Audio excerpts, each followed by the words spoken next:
Melakukan pekerjaan dalam pelayanan tentu sangat menyenangkan, bukan? Apalagi kalau itu yang kita sukai dan menghasilkan suatu buah yang berguna atau bermanfaat bagi orang banyak. Pasti teman-teman akan tambah semangat. Tapi ketika teman-teman mulai mengajak orang untuk terlibat dan banyak orang yang menolak dengan berbagai alasan dan minta dimaafkan, bagaimana perasaan teman-teman? Apa yang teman-teman katakan dan lakukan? Nanti bisa jawabannya ditulis di kolom komentar di bawah. Dalam Injil Lukas ada kisah perumpamaan tentang orang-orang yang berdalih atau yang membuat alasan.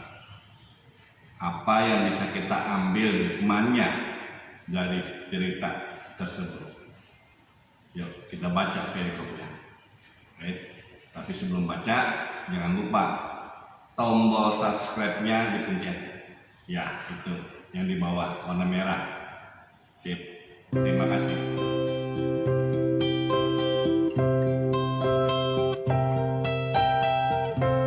Injil Lukas bab 14 ayat 15 sampai 24. Mendengar itu berkatalah seorang dari tamu-tamu itu kepada Yesus, "Berbahagialah orang yang dijamu dalam kerajaan Allah." Tetapi Yesus berkata kepadanya, "Ada seorang mengadakan perjamuan besar dan ia mengundang banyak orang. Menjelang perjamuan itu dimulai, ia menyuruh hambanya mengatakan kepada para undangan, 'Marilah, sebab segala sesuatu sudah siap.' Tetapi mereka bersama-sama meminta maaf. Yang pertama berkata kepadanya, 'Aku telah membeli ladang dan aku harus pergi melihatnya. Aku minta dimaafkan.' Yang lain berkata, 'Aku telah membeli 5 pasang lembu kebiri dan aku harus pergi mencobanya. Aku minta dimaafkan.' Yang lain lagi berkata, 'Aku baru kawin dan karena itu aku tidak dapat datang.' Maka kembalilah hamba itu dan menyampaikan semuanya itu kepada tuannya. Lalu murkalah tuan rumah itu dan berkata kepada hambanya, 'Pergilah dengan segera ke segala jalan dan lorong kota, dan bawalah kemari orang-orang miskin, dan orang-orang cacat, dan orang-orang buta, dan orang-orang lumpuh.' Kemudian hamba itu melaporkan, 'Tuan, apa yang Tuan perintahkan itu sudah dilaksanakan.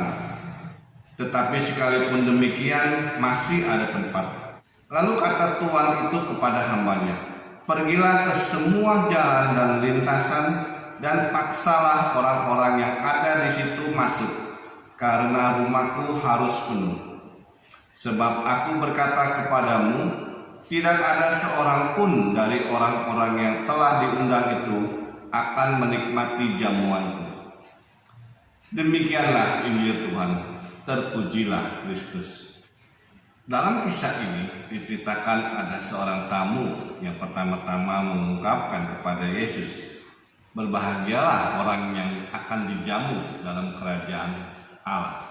Lalu Yesus memberikan sebuah perumpamaan kepada orang-orang di situ, di mana Yesus menggambarkan hal kerajaan Allah itu seperti seorang kaya yang sedang mengadakan jamuan yang besar dan mengundang banyak orang untuk datang ke pestanya. Lalu ia menyuruh hamba-hambanya itu untuk memberitahu para undangan-undangan untuk hadir di tempat pesta itu. Nah, teman-teman yang terkasih, seperti biasa ya, orang-orang pasti akan suka. Demikian pula kita, kalau dapat undangan pesta, pasti kita antusias untuk bisa hadir ke tempat itu.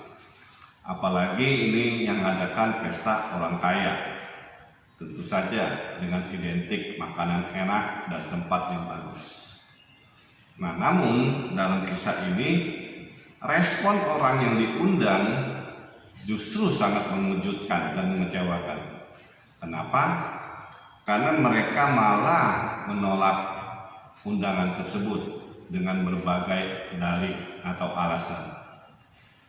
Padahal si tuan rumah ini menyuruh hamba-hambanya untuk berkata bahwa segala sesuatunya sudah siap, tapi mereka tetap menolak dan minta dimaafkan.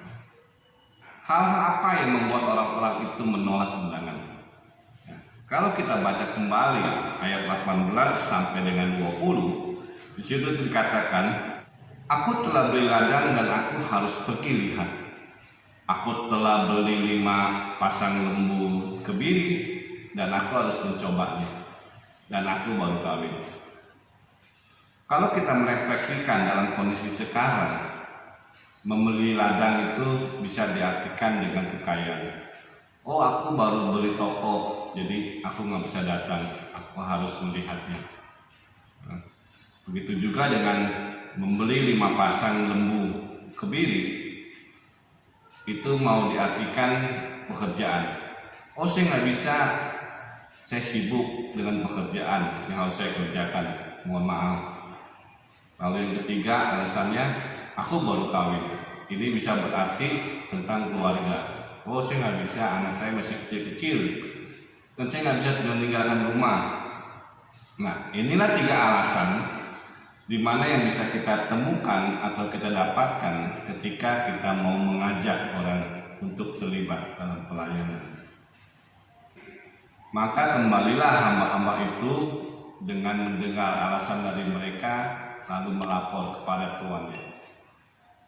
Tentu saja tuan rumah yang punya pesta itu marah, lalu menyuruh hamba-hambanya itu untuk pergi ke jalan dan ke lorong-lorong untuk memanggil orang-orang miskin, orang-orang cacat, dan segala macam. Walaupun semuanya sudah dipanggil, tetapi masih ada tempat. Maka itu si tuan itu menyuruh orang-orang untuk pergi ke persimpangan jalan-jalan, paksa untuk masuk, karena supaya rumahku penuh. Dan akhir cerita ditutup dengan Yesus berkata, aku berkata kepadamu, tidak ada seorang pun dari orang-orang yang telah diundang itu akan menikmati jamuanku.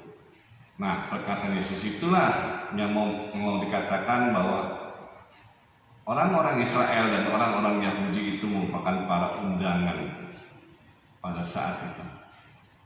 Teman-teman yang terkasih, hal kerajaan surga atau mengikuti Yesus itu merupakan sebuah undangan atau panggilan, ya, yang ditujukan bagi teman-teman dan saya.